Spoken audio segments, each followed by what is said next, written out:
Hello everyone and welcome to the Educa. আমি 30-day challenge এটা লৈ আছিলোঁ আৰু আপোনালোকক মই ডে 1ৰ যিখন শ্বেডিউল যিখন আপোনালোকে ডেইলি পঢ়িব সেইখন হয়তো আজি আপোনালোকে ফ'ল' কৰিছে সেইখনৰ পাছত কাইলৈ আপোনালোকে এইখন ফ'ল' কৰিব যিখন মই আজি শ্বেয়াৰ কৰিম ইয়াত কালি আমি আপোনালোকে মই কৈছিলোঁ যে ৰাতিপুৱা যিসকলে শুই উঠে তেওঁলোকৰ কাৰণে বেলেগ হয় আৰু ৰাতি যিসকলে দেৰিলৈকে পঢ়ে তেওঁলোকৰ কাৰণে বেলেগ হয় এতিয়া যিসকলে ৰাতিপুৱা সোনকালে শুই উঠিব তেওঁলোকে 5টাত শুই উঠিলে আৰু 5টাৰ পৰা 6:30লৈকে তেওঁলোকে ৰানিং কৰিলে বিকজ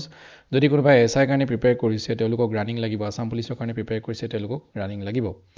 নেক্সটটো হৈছে আমাৰ তাৰপিছত তেওঁ ৰানিঙৰ পৰা 6টা 6:30 আহিলে আৰু 7টা বজাৰ পৰা তেখেতে পঢ়িলে কালি আমি কৈছিলোঁ মই আপোনালোকক যে পাৰ্চেণ্টেজটো আমি বেছিকৰ পৰা হাইলাইট কৰিছোঁ মেইনলি আমি প্ৰথমতে পাৰ্চেণ্টেজ পঢ়িম যিকেইটা মেইন ইম্পৰ্টেণ্ট টপিক সেইকেইটা আমি প্ৰথমতে শেষ কৰি ল'ম ৰাকেশ যাদৱ ছাৰ এটা ইউটিউব ভিডিঅ' আছে সেইটো আপোনালোকৰ প্ৰবেবলি 7 ঘণ্টাৰ হয় 7 আৱাৰ তো সেইটো আপোনালোকে উইদিন লাইক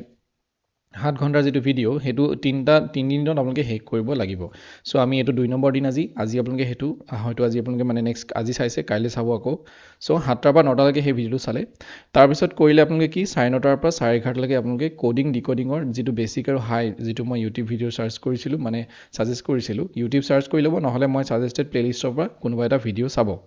সেইটো চোৱাৰ পিছত আপোনালোকে এইখিনি কোডিং আৰু ডিকোডিঙৰ যিটো কনচেপ্ট সেইটো আপোনালোকে ক্লিয়াৰ কৰি ল'ব এতিয়া চাওক মই ইয়াৰ পিছত আৰু কৈছিলোঁ যে 9:30 পৰা 4টালৈকে দিনৰ সময়ত সেইটো যদি আপোনালোকে কাম কৰে যদি আপুনি হাউচৱাইফ হয় এইটো সময়ত পঢ়িবলৈ সময় নাপাবও পাৰে কিন্তু আপুনি এই সময়টোত কেনেকৈ পঢ়িব নিজে কেনেকৈ সময় উলিয়াব সেইটো আপোনালোকৰ ওপৰত কথা হয়নে চ' যিটো ভিডিঅ'ত মই এটা ভিডিঅ'ত আপোনালোকক কৈছিলোঁ লাষ্ট আপোনাৰ তাৰ আগৰ ভিডিঅ'টোত চ' তাৰপিছত আমি আহিলোঁ এতিয়া 9:30 পৰা 11:30লৈকে আপোনালোকে কোডিং ডিকোডিং কৰিলে তাৰমানে ৰিজনিঙৰ কৰিলে তাৰপিছত 2টা পৰা 4টালৈকে আমি ইংলিছ গ্ৰামাৰ কৰিলোঁ এটলিষ্ট 2টা পৰা 4টালৈকে নকৰিলেও এঘণ্টা সময় ইংলিছক দিব ইংলিছক আপোনালোকে কেনেকৈ টাইম দিব কিবা বেলেগ বুক পঢ়িব পাৰে বা আপোনালোকে ইউটিউবত চাৰ্চ কৰিব পাৰে ইংলিছ গ্ৰামাৰ বুলি বা ইংলিছ গ্ৰামাৰ নপঢ়িলেও এটা কম্প্ৰিহেনশ্যন বা এটা পেৰেগ্ৰাফ সদায় ৰিডিং কম্প্ৰিহেনশ্যন এটা ছল্ভ কৰিবলৈ ট্ৰাই কৰিব ঠিক আছে তাৰপিছত 4টা বজালৈকে আমি সেইখিনি কৰিলোঁ 4টা বজাৰ পৰা 5:30লৈকে যিসকলে ৰাতি দেৰিলৈকে পঢ়ে আৰু ৰাতিপুৱা দেৰিকৈ উঠে তেওঁলোকেতো পাছবেলা যাব লাগিব ৰানিং কৰিবলৈ তেওঁলোকে ৰানিং কৰিবলৈ যাব 4টা বজাত আৰু 5:30লৈকে তেওঁলোকে ৰানিং কৰিলে বা এক্সাৰচাইজ কৰিলে বা জিম কৰিলে ৱৰ্কআউট কৰিলে যিয়ে নকৰক লাগিলে তেওঁলোকে এইটো কৰিব সেইকাৰণে মই ইয়াত লিখিছোঁ ৰিমাৰ্কছত অনলি ফৰ নাইট অল্ছ তাৰমানে ৰাতি যিসকলে দেৰিলৈকৈ থাকে তেওঁলোকৰ কাৰণেহে এইটো তাৰপিছত তেওঁলোকে কি কৰিব নেক্সট তেওঁলোকে কৰিব 6টাৰ পৰা 8টালৈকে 6টা বজাত পঢ়িব বহিলে সকলো ৰাতি হওক বা ৰাতিপুৱা দেৰিকৈ উঠাখিনি হওক বা ৰাতি দেৰিলৈকে পঢ়াখিনি হওক 6টা বজাত পঢ়িলে বহিবলৈ তাৰপিছত আছামিজ লেংগুৱেজ এণ্ড লিটাৰেচাৰ এইটো শেষ কৰিব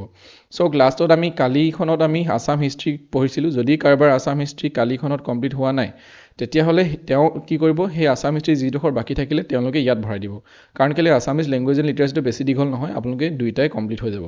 মানে দুদিনত আপোনালোকে আছাম হিষ্ট্ৰী আৰু আছামিজ লেংগুৱেজ এণ্ড লিটাৰেচাৰটো পঢ়ি শেষ কৰিব ঠিক আছে এইটো আপোনালোকে পঢ়িব পাৰে আছাম ইয়ে বুকৰ পৰা পঢ়িব পাৰে নহ'লে বেলেগ যিকোনো বুকৰ পৰা পঢ়িব পাৰে তাৰপিছত 10:30 পৰা 11:30লৈকে ইণ্ডিয়ান হিষ্ট্ৰী আপোনালোকে পঢ়িলে কালি আমি ইণ্ডিয়ান হিষ্ট্ৰী পঢ়িছিলোঁ আপ টু ইণ্ডিয়ান নেশ্যনেল কংগ্ৰেছলৈকে আমি পঢ়িছিলোঁ হয়নে তাৰপিছত ফাৰ্ডাৰ আপুনি পঢ়িব পাৰে তাৰপিছত আমাৰ কি ইণ্ডিয়ান নেশ্যনেল কংগ্ৰেছ 1885 তাৰপিছত আপোনালোকে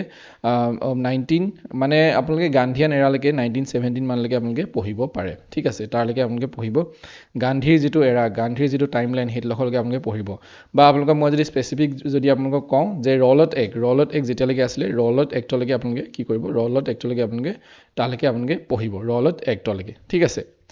এতিয়া যিসকলে ৰাতিপুৱা সোনকালে শুই উঠিব তেওঁলোকে 11:30 বজাত বা 11টা বজাত আপোনালোকে শুই দিব পাৰে যদি আপোনালোকৰ পঢ়ি হৈ গৈছে 11টা বজাত শুই দিব পাৰে বা 11:30 শুই দিব পাৰে তেতিয়া আপোনালোকে সোনকালে 5টাত উঠিব পাৰিব নহয় জানো বা 11টাত শুই দিব পাৰে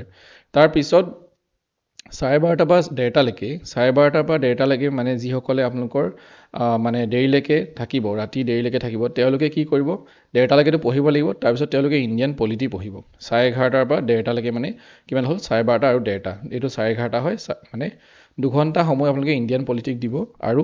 আজি আপোনালোকে পঢ়িব কালি আমি পঢ়িছিলোঁ আমাৰ ফাণ্ডামেণ্টেল ৰাইটছ আজি আপোনালোকে পঢ়িব আপ টু DPSP চ' আৰ্টিকল 51লৈকে আপোনালোকে পঢ়ি পেলাই কমপ্লিট হ'ব লাগিব উইথ কনচেপ্ট চ' এইখিনি আপোনালোকে পঢ়ি শেষ কৰিব লাগিব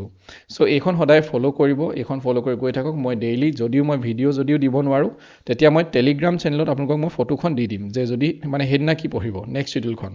যদিও মই ভিডিঅ' বনাবলৈ সময় নাপাওঁ তো সেইটো কাৰণে টেলিগ্ৰাম চেনেলটো আপোনালোকে ডেছক্ৰিপশ্যনত যিটো লিংক আছে সেইটোৰ থ্ৰুৱেদি জইন হৈ ল'ব ঠিক আছে